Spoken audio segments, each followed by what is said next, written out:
আলহামদুলিল্লাহ, আল্লাহর কাছে লাখ লাখ শুক্রিয়া। আজকে রোজার প্রথম দিন আমি কিছু মানুষদেরকে ইফতার দিব। এগুলা হচ্ছে অ্যাঙ্কর ডাল। ডালগুলো আমি এখন সিদ্ধ করতে দিব। আসসালামু আলাইকুম, সবাই কেমন আছেন? আশা করি সবাই ভালো আছেন। আলহামদুলিল্লাহ, আমিও ভালো আছি। আজকে প্রথম রোজা।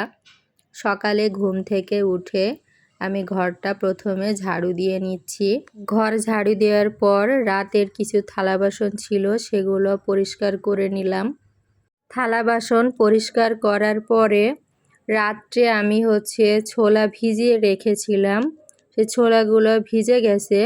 এখন আমি ছোলাগুলো সিদ্ধ করতে দিয়ে গোসলে যাব।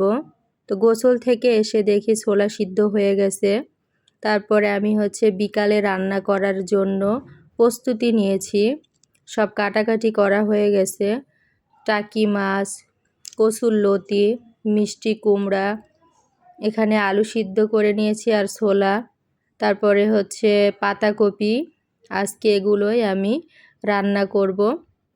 এদিকে আপনাদের ভাইয়া বাজার করে নিয়ে এসেছে ইফতারের জন্য কিছু ফল ফলালি, মালটা, তারপরে লেবু, বড়ই, পেয়ারা, পেঁপে, আপেল ফল, আঙুর ফল। আজকে প্রথম রোজায় কিছু মানুষদেরকে ইফতার খাওয়ানো হবে। বিকালে আমি রান্না করতে বসে গেছি। প্রথমে ছোলাটা ভুনা করে নিলাম, তারপরে রান্না করলাম।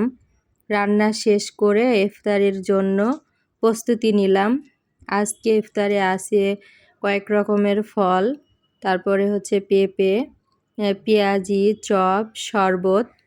এগুলো আজকের ইফতার। সেহরির জন্য আজকে আমি রান্না করেছি কচুরলতি, টাকি মাছের ঝোল, চিংড়ি মাছ দিয়ে মিষ্টি কুমড়া।